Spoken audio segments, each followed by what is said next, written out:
I want 5 kids, 1 each year, to carry on my legacy. But you cannot fall in love with me. If you fail, you'll go back to the hell you came from.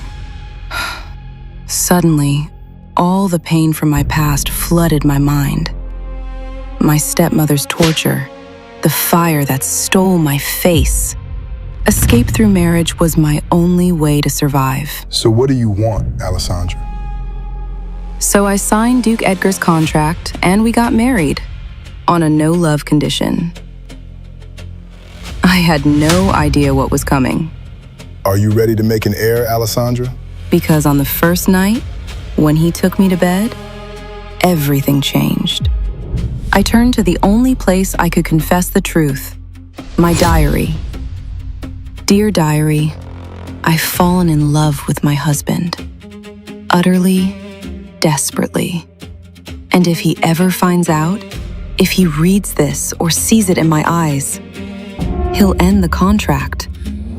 He'll send me back to that house, that cage, that life.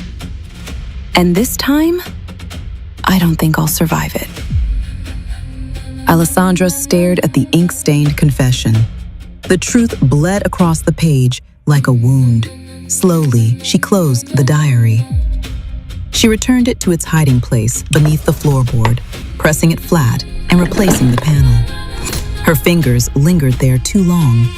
The page was still warm, and the door was already opening. Later that morning, when she had gone to bathe, Alfred entered to clear the tea tray and linens.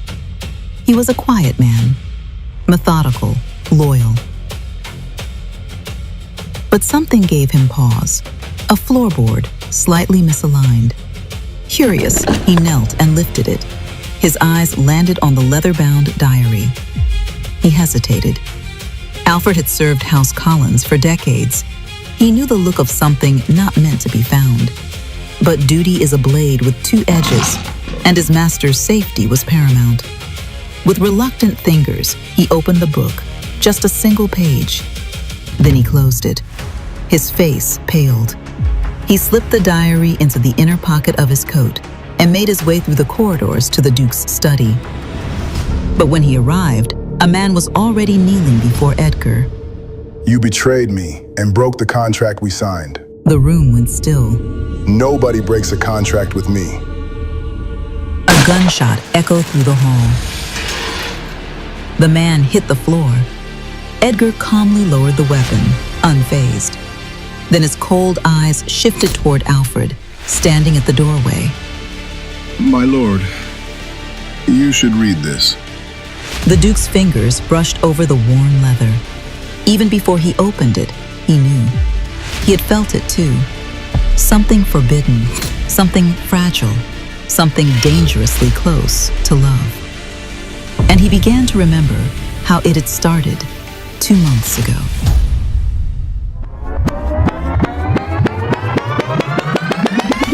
Are you selling your daughter or just one of your cows?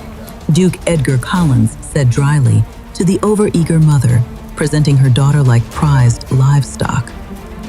I've already told you, I'm not interested in marriage. And yet, you continue to parade your unfortunate daughter in front of me. Love is a lie men sell to trap women in cages.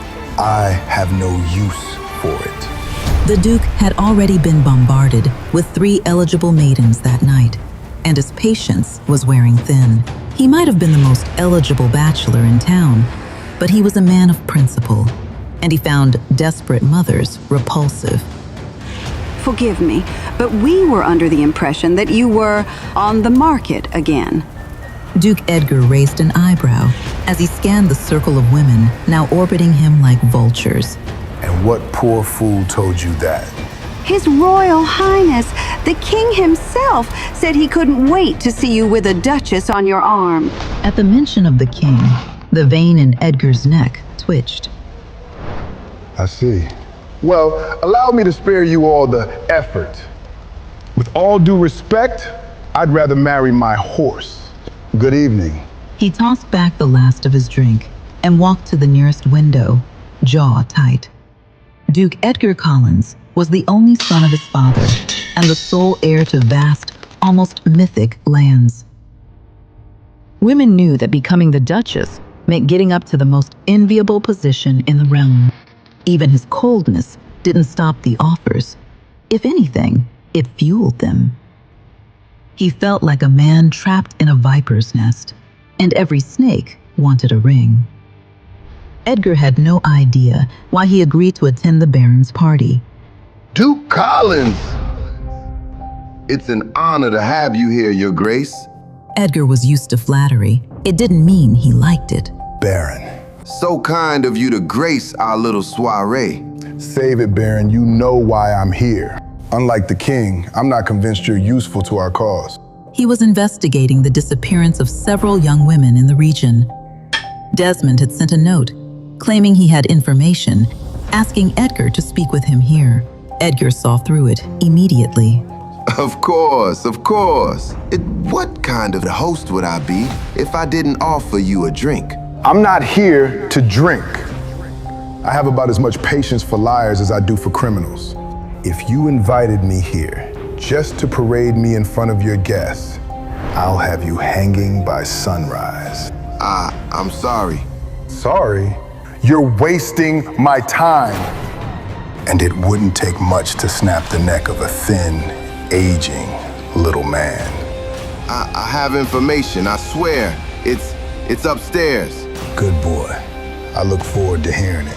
Now get the hell out of my sight. I don't need a smoke. Alone. The garden is off limits to guests. But for you, of course, it's open. My daughter, Kate, is out there as well.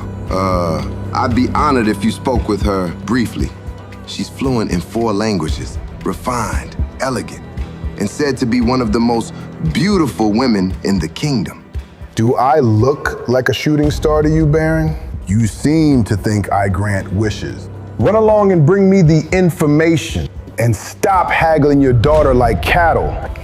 You insult both my intellect and my time. Yes, sir. My apologies. And just like that, Desmond vanished into the crowd, tail tucked and pride in shreds.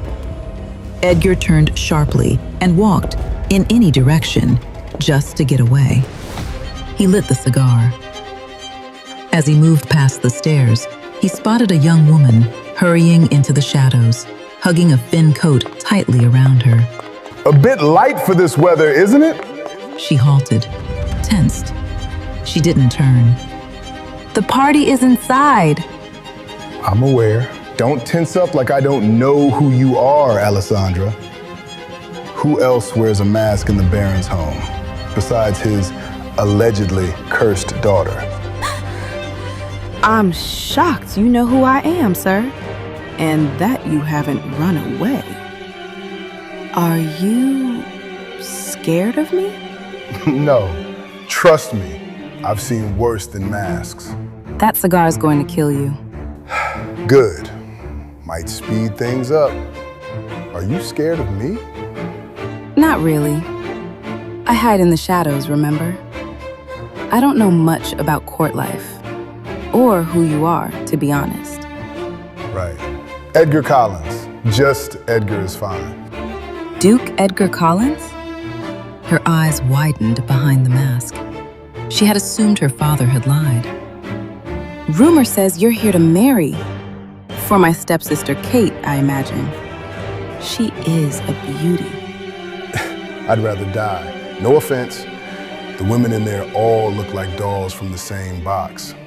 I'm not one for love, but if I was, I wouldn't be interested in ceramics. She laughed, short and surprised. He didn't smile, but his eyes flicked toward her. Then she stepped closer. What about me? If I asked you to marry me, what would you say? What none of you seem to grasp is this. If I did marry, it would be loveless. I was never interested to begin with. But the rumor's out there, and it's spreading. No guarantee you wouldn't fall anyway. Women are always so emotional. Trust me, the first sign of my affections, and women crumble.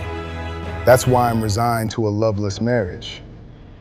It always complicates things. You underestimate me, Duke. What if we had a contract? He turned toward her, their eyes locked, mask to maskless. If I may speak plainly, I'm a leper here. Cursed. Kept in shadows. I want out. I think you do too. Did your father send you? My father has no idea I'm here. He'd be furious if he found out. So, this is your idea, Alessandra? Yes. This offer has nothing to do with helping him. I don't want love. I want escape. I want freedom. I want out. Is your father marrying you off to some crusty old count? Must be bad if you're asking a stranger to marry you. I am dying within those walls.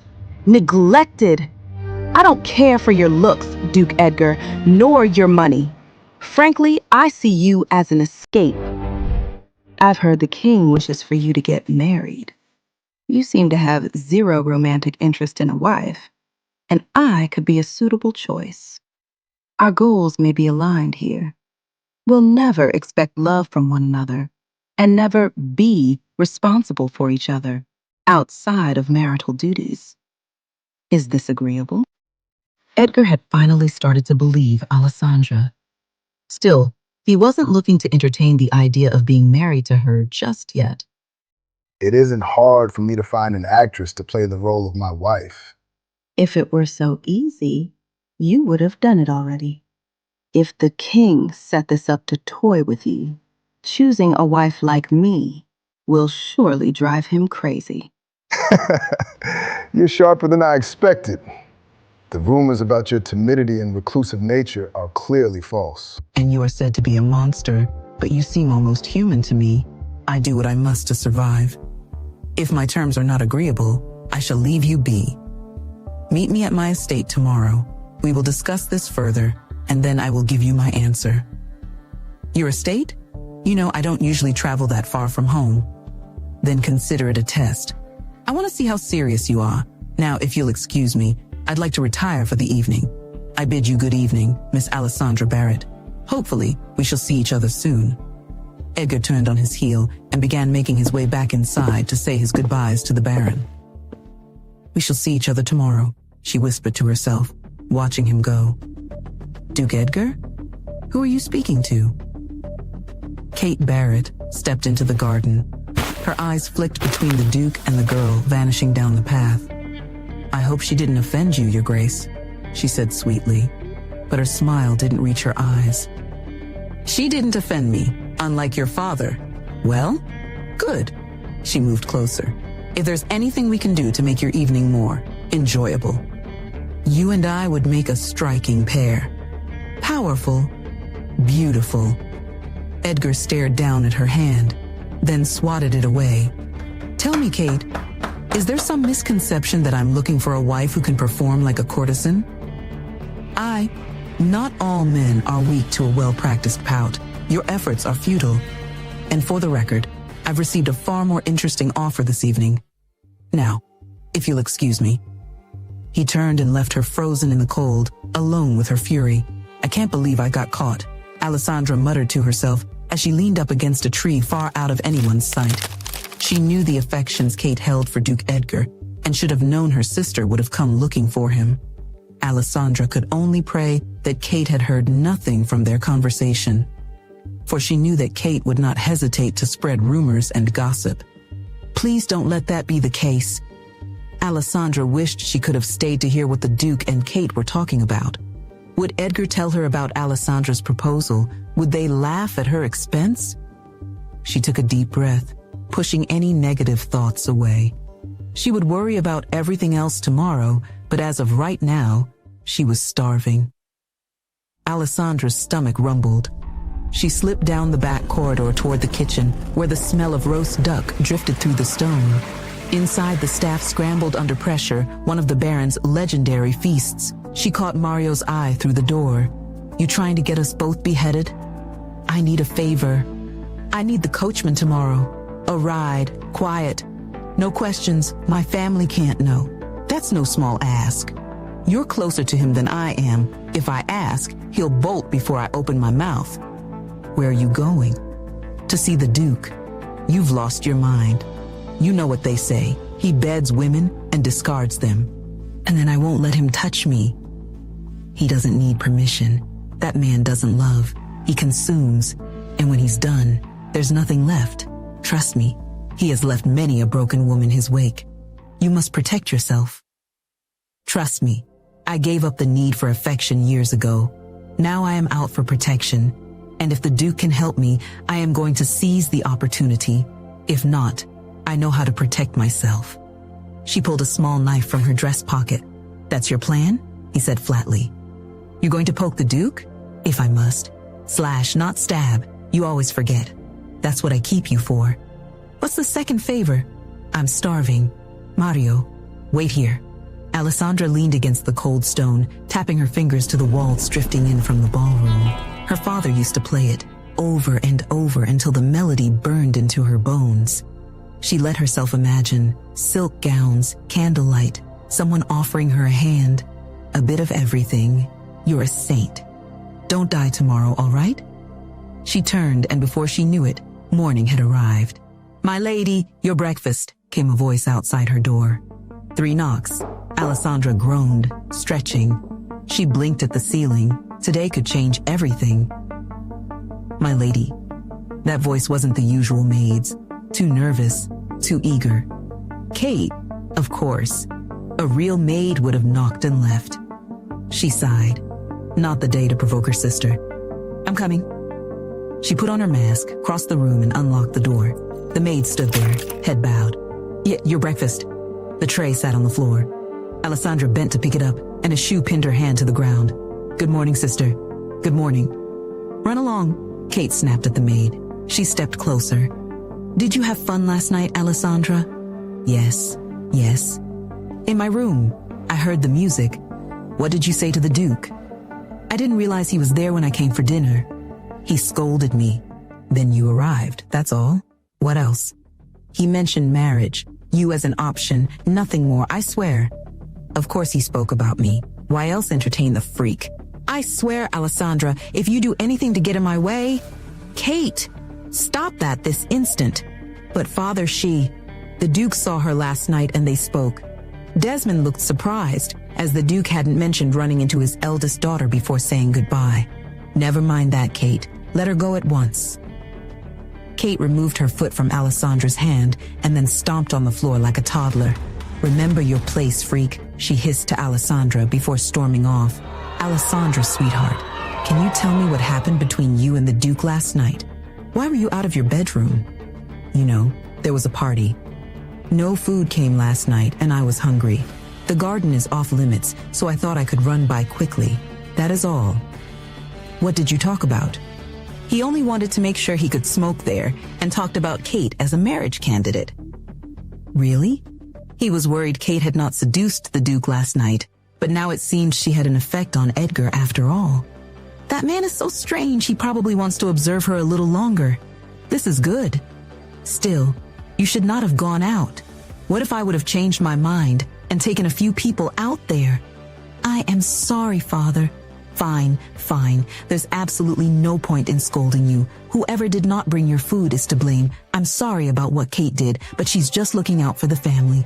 Desmond was worried, but since Edgar mentioned nothing, he assumed it meant that Alessandra had not offended him. You must be bored in your room all the time. Let me get you some entertainment. Name anything and I shall fetch it right away.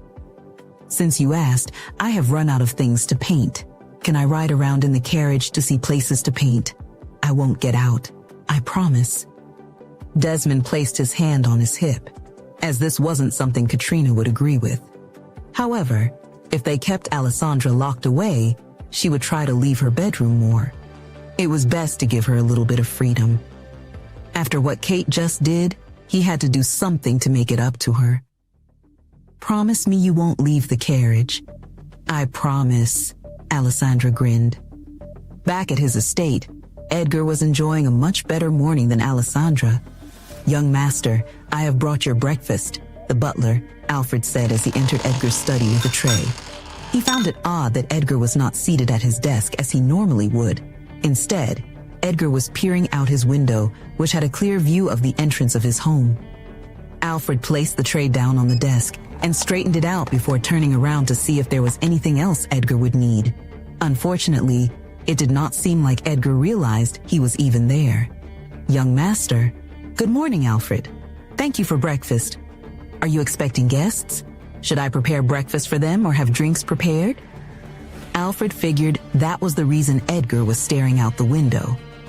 The only person Edgar did this for was his mother, but it wasn't due to him being excited about her visit. Instead, Edgar did this to see who was tagging along with his mother so he would know to abruptly leave home. "I'm honestly not sure. I gave her the invitation, but it is not certain she will arrive unless she is truly desperate." He was curious to see if Alessandra really would visit him. She was never seen out in public, so her coming all the way here to make a marriage contract with him was intriguing. A woman visiting in broad daylight. "What are you trying to say, Alfred? That I'm some kind of whore?" "Yes." Edgar couldn't believe Alfred had answered honestly. Had it been anyone else, Edgar would have fired them, but Alfred was a longtime friend and father figure. "I am not. Please refrain from saying such a thing if the guest is to arrive. She might become the lady of this house." What? Alfred had to hold on to the desk to stop himself from falling. Edgar stared unamused at Alfred's dramatic reaction. "Why are you acting like it's such a surprise I would get a wife?" "Your exact words when the king suggested you marry were I am never fucking getting married. I would rather jump from the roof and die." Maybe I misinterpreted those words. I apologize. "Alfred, I sincerely believe I inherited my dramatic nature from you. I am not interested in marriage, but the woman I met last night was intriguing. A perfect way to piss off the king and ward off some people from around me. I do not understand. Others? It will be self-explanatory if she arrives today. If a Barrett comes to visit me, let them in, not the father." "Barrett? Is it Kate?" She wasn't what Alfred had in mind to be Edgar's wife, nor did he see how intriguing she was. "Did you drink at the party last night, Edgar?" "No, I only had a quick smoke break." "Smoke? Excuse me, I shall check all your cigars." "What the fuck for?" "If you find Kate Barrett to be intriguing, are you crazy? The Baron has another daughter. Alessandra Barrett is the older one." "Thank goodness. You are aware of the rumors concerning her, right?" "Anyone is better than Kate in my book. If that younger girl were to become your wife, I would finally retire after 40 years. We are not so sure Alessandra will even arrive. When was the last time you—" A knock at the door interrupted Alfred. He opened the door to find a maid with a terrified expression hand him a paper before going back to her duty. Alfred closed the door as he read the paper. "It appears we are in for a surprise. Alessandra Barrett is here and wishes to have an audience with you." Edgar was pleasantly surprised to hear she had arrived already, or even that she had come at all. "Invite her to my study." "Yes, young master." "Stop bowing so much, Alfred. You are not a priest." "Alessandra Barrett, what an interesting person you are." Meanwhile, Alessandra exited the carriage her father gave for her to ride around for the day. Luckily, Mario had spoken to the coachman, and nothing about this visit was to be mentioned to her father. If the coachman showed any signs of betraying what he promised, Alessandra didn't mind playing into the rumors about herself to threaten the man. "This is huge," Alessandra commented as she looked around the entrance of the Duke's estate. It was no wonder that he was the biggest catch to get married to. The man was filthy rich. "Good morning." "Good morning." Moments later, the large doors of Edgar's home opened up, revealing a man in butler clothes. "Welcome, Alessandra Barrett. The Duke is expecting you. I'm Alfred." Alfred greeted the young woman. He did not react to her mask and made sure not to stare at it. He made a mental note to tell the other workers to do the same. "Good morning. It's nice to meet you, Alfred," Alessandra said as she approached Alfred. She held out her hand to properly greet the man when she stood in front of him. Alfred shook her hand happily. It was rare for many of Edgar's guests to greet him like this, but Alessandra did it without a second thought. "Come, I shall lead the way." Alessandra felt unable to breathe when she entered the Duke's home for the first time. The paintings, the opulence, the space. He is in here. Thank you. Alessandra felt her heart skip a beat when the door closed behind her and Alfred had not come in behind her. I wasn't expecting you to show up, but if you did, breakfast time was not my guess. Edgar sat at his desk watching her every move. Why? Should I have snuck in at night like a thief? I suppose coming at night would have made my men think you were a criminal. And why would I have invited you to my home if I were embarrassed by you? Take a seat. I am extremely curious to know how you were able to leave your father's home when it is said you never leave. Did you play a trick on your father? Or did he let you out willingly? I am not working with my father if that's what you're trying to find out. In fact, I took a great risk being here today, and you must know that I am extremely serious about this. There, if no going back for me. Does your father hate you? I don't think my father hates me. He is ashamed of me.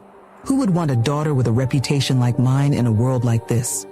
It is a parent's job to love their child no matter what. It's a shame you were born as a baron's daughter. You would have been loved elsewhere. Someone must have been really jealous of you, Alessandra. I can hardly believe that. Fine. Let's say I believe this is all you're planning, and your father is not involved. Why would someone who has lived a vast majority of their life in hiding want to marry someone who has the spotlight on them? Truthfully, I didn't plan on asking you to marry me. It was a spur-of-the-moment decision. I need an escape plan, and my only option is marriage. I never pictured that person to be as grand as you, but you fulfill all the criteria. The criteria? I need to consider 3 things, Duke Edgar. 1, you are a private person, so there would be no need for me to mingle with many people. 2, I can ward off people from coming around you. Lastly, you are capable of controlling my family. That might be the most important, and it seems like you're the only one who could succeed. It is true that I like to keep to myself, but there are few parties I need to attend, whether it is hosted by family, friends, or work-related. Am I to show up without my wife? It would be boring if you hid all the time. You are misunderstanding something, Duke Edgar. I never hid because I wanted to. I did what I was told to in order to survive. I would love to go out and view the town, attend parties, and dance around. I might not have the experience and my confidence might need to increase, but I do not wish to live in the shadows anymore.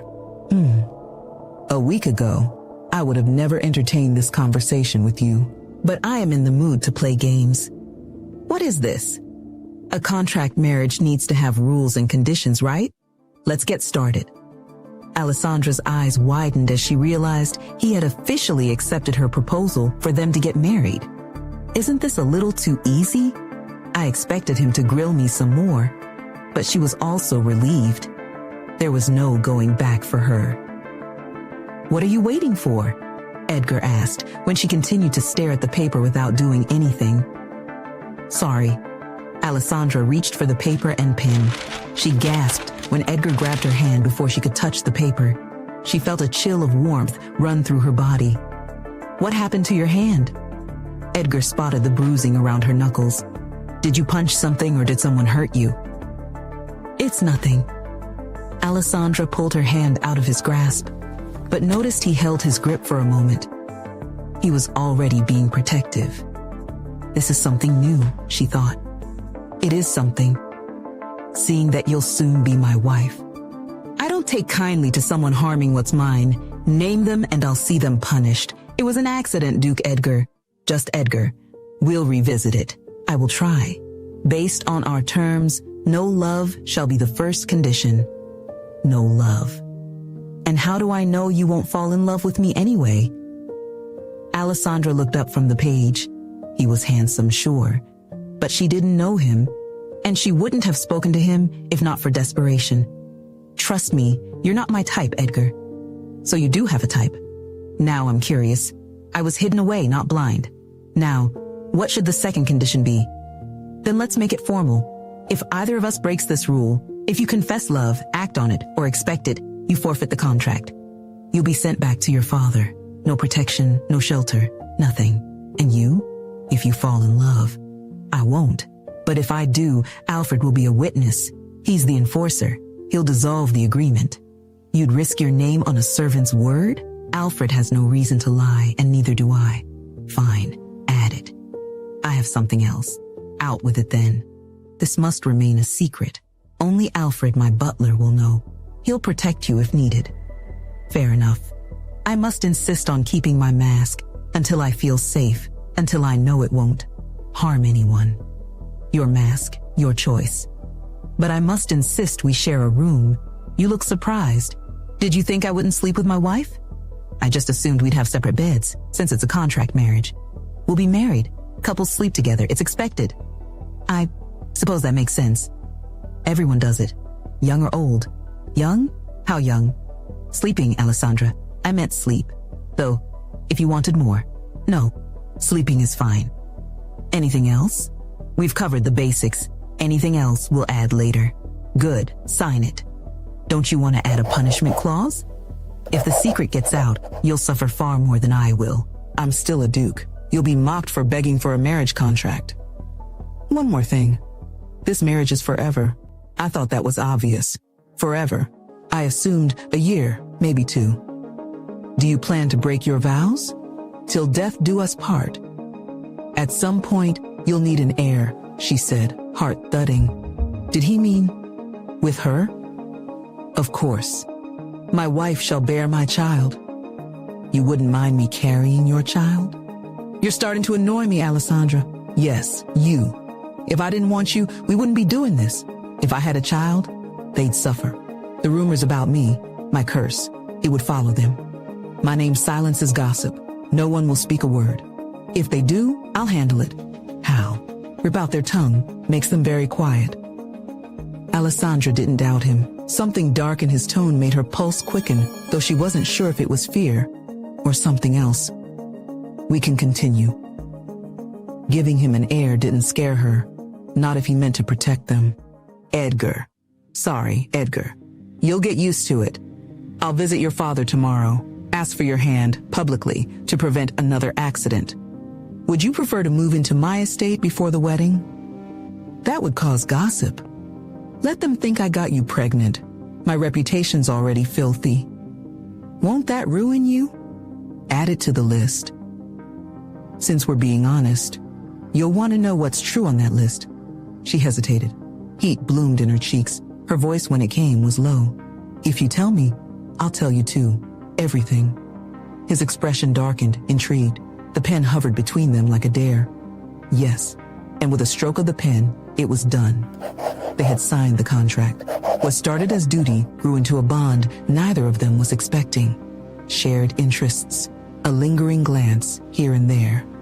But Alessandra shoved it down, until the night they dedicated themselves to making an heir. When the candlelight dimmed and the doors were closed, they hadn't touched like strangers. They had moved like something else entirely, careful, quiet, reverent. It hadn't felt like a transaction. It had felt like more. But now, morning had come, and with it, the danger of everything that followed. The morning after they lay together for the first time. When Alfred found her diary, he knew he needed to share this with his master. After all, she was merely the lady of the house, but he had to obey his duty. Edgar looked up as Alfred entered. My lord, you should see this. Edgar raised a brow, flipping open the cover. His eyes skimmed the first lines, then stopped. He read it again, then again. Every word, every betrayal. Despite everything, I love him. His hand clenched around the edge of the page. The contract's terms echoed like thunder in his skull. There was to be no love, no affection, and no attachment. And yet, she had written it plainly. I've fallen in love with my husband. He closed the book, slowly, carefully. Something stirred inside him he didn't recognize, and he couldn't tell if it was anger or his desire being met. That evening, dinner was quiet. In fact, it was too quiet. Alessandra sat across from him, dressed in pale silk, her hands folded neatly in her lap. She tried to meet his eyes, but he barely looked at her. He'd said almost nothing since she entered. The silence stretched. She reached for her glass, fingers trembling slightly. I saw a kestrel outside the east window this morning. First one I've seen since the frost. He didn't respond, not until the final course arrived. Then he set his fork down, lifted something from his lap, a small leather-bound book. Her breath caught, her pulse stopped, the color drained from her face. He placed the diary on the table between them like a knife. He looked at her not with rage, but with betrayal, as if her heart had committed treason. "I believe," his voice cold and clipped, "you remember what the contract forbade most clearly." She couldn't speak. He leaned forward, eyes sharp. "I've read your words, Alessandra, every last one." A beat of silence. Her chest rose and fell in shallow gasps. "So tell me, what exactly am I supposed to do with a wife who's broken the one rule that cannot be undone? Will the Duke cast Alessandra aside for betraying their terms? Has he been hiding feelings of his own all along? Or will this be the moment their cold marriage begins to burn with something real? To find out what happens next, watch the hit series His Cursed Queen, only on the Pocket FM app. Install the Pocket FM app within the next 30 seconds to download 27 free episodes before this offer disappears.